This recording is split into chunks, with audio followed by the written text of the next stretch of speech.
Assalamualaikum warahmatullahi wabarakatuh. Apa kabar semuanya? Di video kali ini saya akan sharing mengenai jadwal pencairan bantuan sosial di tahun 2023 ini. Karena ternyata masih banyak sekali masyarakat umum atau KPM-KPM penerima bantuan sosial yang belum mengetahui jadwal pencairan bansos tersebut. Dan di sini yang akan kita bahas adalah bantuan sosial program Keluarga Harapan atau disingkat dengan PKH atau BPNT program sembako dan juga BLT lainnya. Oleh sebab itu pastikan nonton video ini sampai habis dan jangan lupa dukung channel ini dengan cara klik like dan share ke seluruh sosial media yang Anda punya, serta klik subscribe dan juga aktifkan lonceng notifikasinya agar tidak ketinggalan dengan setiap informasi mengenai bantuan sosial yang selalu saya sharing di channel ini.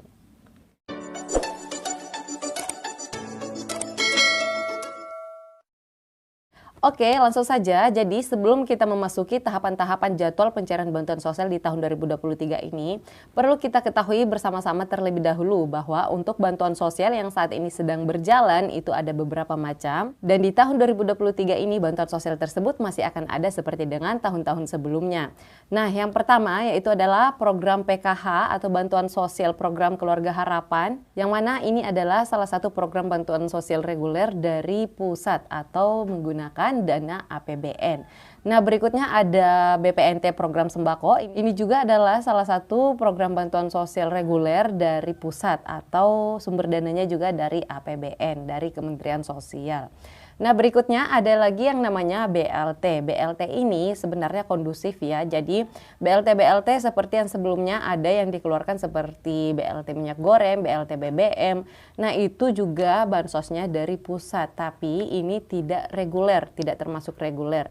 Ia hanya dikeluarkan pada saat ada hal-hal tertentu yang dirasa itu perlu diberikan kepada masyarakat yang terdampak oleh bencana-bencana tertentu misalnya, atau karena adanya kenaikan harga tertentu, harga komoditi tertentu. Contohnya sama seperti bansos BLT BBM dan juga bansos minyak goreng di tahun 2022 kemarin. Nah, jadi untuk BLT ini itu tidak termasuk dengan bantuan sosial reguler, melainkan ini adalah salah satu program bantuan sosial adaptif yang mana bansos tersebut dikeluarkan karena sesuai dengan kondisi pada saat itu. Nah, berikutnya ada lagi yang namanya BLT Dana Desa. BLT Dana Desa ini itu dikeluarkan juga dari pusat, dari kementerian juga, tapi dicairkannya langsung ke desa, sehingga untuk pengelolaan datanya dan yang memilih penerima bansosnya itu biasanya melalui musyawarah desa atau kelurahan setempat. Nah, untuk BLT Dana Desa ini itu tidak termasuk dengan BLT atau bansos reguler juga, karena ini tidak selamanya akan ada. Dan di tahun 2023 ini belum tentu ada ya, karena untuk suratnya lagi, penetapan anggarannya itu saya belum menerima informasi lebih lanjutnya. Tapi kalaupun nanti saya menerima informasinya mengenai BLT Dana Desa ini, pasti akan saya update juga di channel ini, karena channel ini akan fokus membahas mengenai bantuan sosial. Apalagi yang berhubungan dengan tupoksi saya, pekerjaan saya, karena untuk BLT Dana Desa ini tidak bisa double dengan penerima bansos reguler seperti PKH maupun BPNT. Nah, berikutnya ada lagi yang namanya bantuan sosial Kartu Indonesia Pintar atau Kartu Prakerja, dan juga bantuan BPUM atau bantuan sosial modal usaha. Nah, bansos yang tadi itu juga sumber dananya dari pusat atau dari APBN, bukan dari daerah. Nah, ada lagi bansos-bansos yang dari daerah atau dari provinsi, itu biasanya berupa BLT langsung yang akan diberikan kepada masyarakat tertentu. Dan ada juga yang namanya seperti Rutilahu atau Rumah Tidak Layak Huni, atau yang saat ini sudah berjalan yaitu RST atau Rumah Sejahtera Terpadu. Dan juga ada beberapa bantuan sosial lainnya seperti PENA atau Pahlawan Ekonomi Nasional, yang ini bansosnya berupa bantuan usaha ya yang diberikan kepada KPM tersebut agar usahanya bisa dapat lebih berkembang lagi. Dan masih banyak lagi bantuan sosial lainnya seperti bantuan anak yatim, bantuan khusus disabilitas, dan juga bantuan khusus lansia terlantar. Dan juga ada yang namanya bantuan sosial permakanan khusus untuk lansia tunggal. Nah, itu semuanya ada berbagai macam bantuan sosial yang diluncurkan dan masih berjalan pada tahun 2022 kemarin. Dan kemungkinan besar di tahun 2023 ini beberapa jenis bantuan sosial yang saya sebutkan barusan itu masih akan berjalan di tahun 2023 ini. Nah, mengenai untuk jadwalnya, ini ternyata masih banyak orang yang tidak tahu jadwal pencairan bantuan sosial yang saya sebutkan barusan. Nah, oke, untuk jadwalnya itu sendiri, seperti yang kita ketahui di sebelum-sebelumnya, kalau untuk PKH sendiri ya, khusus untuk program bantuan sosial reguler terlebih dahulu. Nah, di antaranya ada seperti PKH, BPNT, dan juga PIP. PIP ini juga termasuk kurang lebih sama seperti bantuan sosial reguler ya, karena sudah ada sejak beberapa tahun yang lalu dan masih berjalan sampai dengan saat ini. Oke, untuk jadwal program PKH sendiri atau program Keluarga Harapan sendiri, kalau di bulan-bulan sebelumnya atau di tahap-tahap sebelumnya itu jadwal pencairan bantuan sosialnya per triwulan 3 bulan sekali KPM tersebut menerima bantuan sosial program Keluarga Harapan atau disingkat PKH. Nah, di tahun 2023 ini untuk jadwal pencairan bansosnya tentunya berada di periode bulan Januari, Februari, Maret untuk tahap 1, April, Mei, Juni untuk tahap 2, Juli, Agustus, September untuk tahap 3, Oktober, November, Desember untuk tahap 4-nya. Nah, jadi dalam setahunnya itu terbagi menjadi 4 kali pencairan dan periodenya itu 3 bulan sekali KPM tersebut mendapatkan bantuan sosial program Keluarga Harapan ini. Jadi kalau tidak cair di bulan Januari ini, kemungkinan besar di bulan Februari, atau kalau nggak di bulan Februari, pasti cairnya di bulan Maret, nggak mungkin lebih dari bulan Maret karena memang jadwalnya sudah berada di periode 3 bulan ini, Januari, Februari, Maret. Itu untuk khusus yang tahap satunya ya. Jadi buat Anda penerima PKH yang selama ini aktif datanya sebagai penerima bansos PKH, insya Allah bansosnya akan cair di periode bulan Januari, Februari, atau bulan Maret. Asalkan data Anda valid dan dinyatakan masih layak untuk menerima bantuan sosial.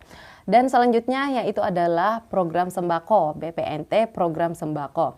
Nah, kalau BPNT program sembako ini pada saat mulai diluncurkan melalui non tunai juga, yaitu ditukarkan melalui e-warung, itu di awal-awal pencairannya per bulan, setiap bulan masuk Rp200.000. Tapi karena ada beberapa hal dan beberapa alasan sehingga jadwal pencairan bantuan sosialnya itu dibarengkan dengan PKH. Nah, khususnya pada tahun 2022 kemarin ya, untuk jadwal pencairan bantuan sosial BPNT ini mengikuti PKH, yaitu per 3 bulan juga. Dan untuk juknis pencairan bansosnya itu juga digabungkan menjadi satu. Surat keputusan Menteri Sosial itu dalam satu surat itu digabungkan untuk metode pencairannya, mekanisme pencairannya antara PKH dan juga BPNT. Itu suratnya menjadi satu dan itulah sebabnya untuk pencairan BPNT akhir-akhir ini itu juga mengikuti jadwal pencairan bansos PKH, yaitu per 3 bulan sekali juga. Nah, untuk besaran bantuan sosial BPNT program sembako ini itu semuanya sama ya, setiap KPM sama, yaitu Rp200.000 per bulan dikalikan 3 bulan sekali dapatnya Rp600.000 sekali terima. Itu kalau dikolektifkan, kalau digabungkan menjadi per triwulan. Tapi apabila KPM tersebut dapatnya per bulan, maka jumlah bansos yang diterima yaitu Rp200.000 per bulannya. Nah, itu untuk jadwal pencairan bansos BPNT program sembako.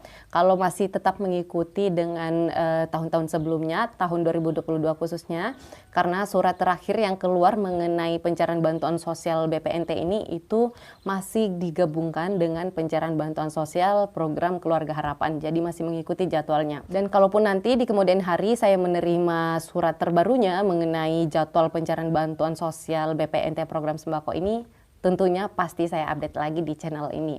Oke, selanjutnya untuk PIP. Nah, PIP ini dengar-dengar atau program Indonesia Pintar, KIP, Kartu Indonesia Pintar itu sama ya. Nah, ini informasi terakhir yang saya terima itu cairnya juga 4 kali dalam setahun, per 3 bulan sekali juga dicairkan. Tapi di beberapa daerah itu walaupun bansosnya masuk per 3 bulan sekali, tapi ia menggabungkannya menjadi 6 bulan sekali atau sekaligus mencairkan untuk 2 tahap. Jadi dirapel gitu ya, digabungkan dulu bansosnya, ditabungkan dulu bansosnya, lalu kemudian kalau sudah sampai masuk 2 tahap barulah diberikan kepada penerimanya. Itu berlaku di beberapa daerah, tapi di daerah lain itu pencairannya per 3 bulan sekali juga. Nah, selanjutnya untuk BLT Dana Desa. BLT Dana Desa itu sesuai dengan juknisnya, seperti informasi yang pernah saya dapatkan dari salah satu teman saya yang salah satu aparat desa juga pengelola bantuan sosial BLT Dana Desa. Untuk juknisnya itu keluarnya cairnya per bulan sekali. Tapi untuk di tahun 2023 ini, untuk surat keputusannya mengenai bantuan sosial BLT Dana Desa ini apakah lanjut atau tidak, kami semuanya, teman saya juga yang saya sebutkan tadi, yang salah satu pengelola BLT Dana Desa di suatu desa tersebut, dia juga belum menerima untuk informasi selanjutnya dari pusat. Tapi kalau melihat dari sebelum-sebelumnya, itu jadwal pencairan bantuan sosialnya itu seharusnya sebulan sekali, tapi di beberapa daerah, di beberapa desa itu diberlakukan, dicairkannya per 3 bulan sekali, agar katanya jumlahnya itu bisa langsung besar gitu, diterima oleh KPM. Nah, berikutnya untuk jadwal pencairan bantuan sosial seperti BPUM atau bantuan sosial penambahan usaha ya, UMKM ya. Nah, itu cairnya kemarin ada yang cair hanya sekali, ada yang cair cuma 2 kali, dan itu cairnya juga biasanya per 3 bulan sekali, dan ada juga yang cairnya per 6 bulan sekali. Sedangkan untuk kartu prakerja ini juga bantuan sosial yang masih berjalan di tahun 2023 ini ya, untuk informasi yang saya dapatkan, itu juga per periode, ada periode-periodenya juga. Nah, itu periodenya kurang lebih sama seperti PKH dan PPNT, itu per 3 bulan sekali juga. Ini untuk penerima kartu prakerja.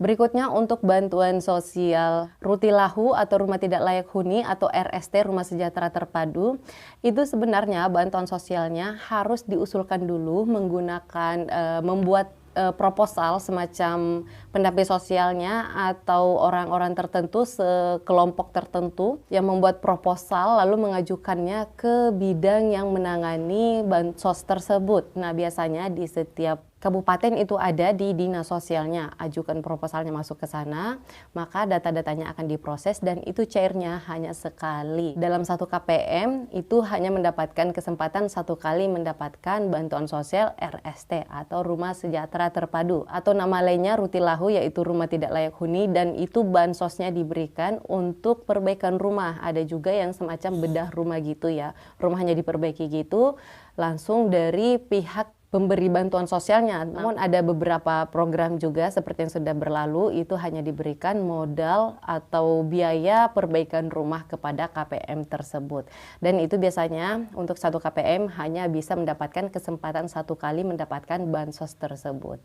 Nah, selanjutnya untuk BLT-BLT lainnya seperti BLT BBM, BLT minyak goreng, dan juga BLT-BLT dari daerah atau BLT dari provinsi.